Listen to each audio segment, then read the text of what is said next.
Bonjour à toutes et à tous, fidèles auditrices et auditeurs de Corbeau News Centrafrique. Gisèle Moloma est ravie de vous retrouver pour une nouvelle analyse sans concession de l'actualité centrafricaine. Je suis accompagnée aujourd'hui de mon excellent collègue Anselme Mada pour décrypter ensemble les dernières péripéties du pouvoir. Bonjour Anselme Mada. Bonjour Gisèle Moloma et bonjour à toutes et à tous ceux qui nous suivent sur CNC. Alors Anselme Mbata, qu'est-ce qui fait la une de nos investigations aujourd'hui? Quelle incroyable histoire avons-nous à partager avec nos lectrices et lecteurs? Eh bien Gisèle Moloma, nous allons plonger dans les coulisses rocambolesques de la nomination du dernier gouvernement Moloa 3 et plus précisément sur une gaffe qui a fait le tour du pays. Cette fameuse lecture où l'on a entendu Madame Maxime Balalou. Une bourde qui en dit long sur le fonctionnement de l'État. Une bourde mémorable en effet.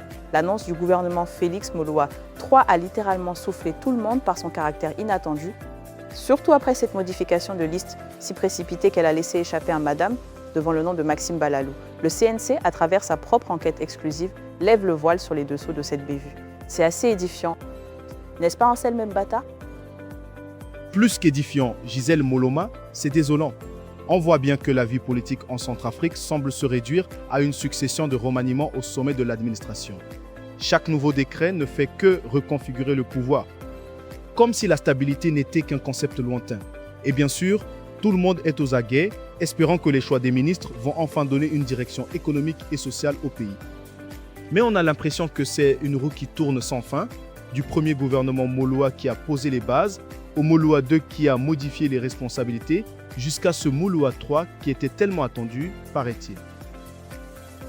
Attendu, oui, mais pour quel résultat?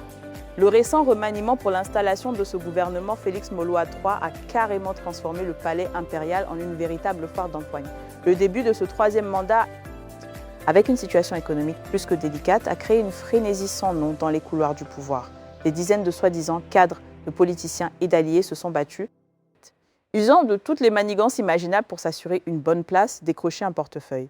On ne parle plus de compétences, mais de récompenses politiques. Exactement, Gisèle Moloma. Les demandes étaient si nombreuses que l'équipe du dictateur Touadéra s'est retrouvée complètement bloquée, incapable de contenter tout ce beau monde avec le nombre dérisoire de ministères disponibles. C'est la course au poste, peu importe la couleur politique ou les compétences.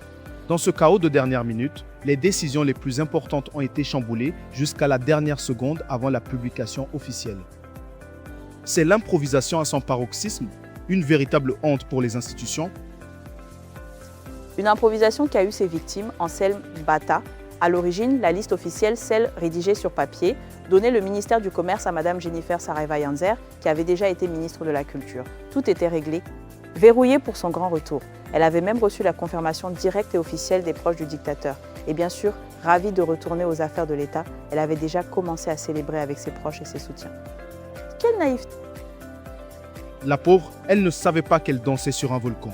Car c'est là que notre empereur intervient personnellement pour imposer ses désirs.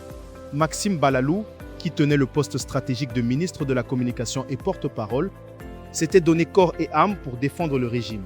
L'empereur Faustin refusait de perdre un tel serviteur et tenait absolument à le garder dans l'exécutif. Puisqu'il n'y avait plus de place pour lui sur la liste finale, le chef de l'État a tout simplement ordonné à ses équipes de lui trouver une place coûte que coûte. Et c'est ainsi que Maxime Balalou a été, comme on dit, ramassé en urgence et parachuté au ministère du Commerce. Une décision prise à la dernière minute, destinée uniquement à récompenser sa fidélité politique. C'est la preuve, encore une fois, que les nominations ne sont pas basées sur une vision pour le pays ou des compétences avérées, mais sur la loyauté aveugle au dictateur. Et ce choix tardif a bien sûr obligé à écarter, à sacrifier Mme Jennifer Saraiva-Yanzer au dernier moment. Moins de 45 minutes avant la lecture officielle du décret à la radio nationale, le dictateur Touadéra lui-même a dû l'appeler pour lui annoncer sa mise à l'écart.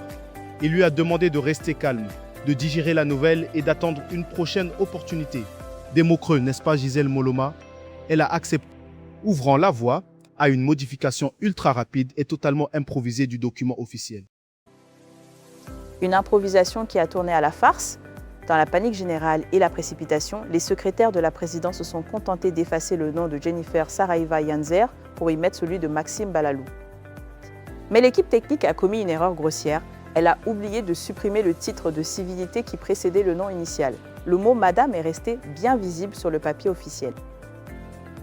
Et c'est là que le ridicule atteint son apogée. Gisèle Moloma, lors de la proclamation officielle du décret à la population centrafricaine, le lecteur de la radio, avec la plus grande fidélité, a lu textuellement ce qui était écrit sous ses yeux.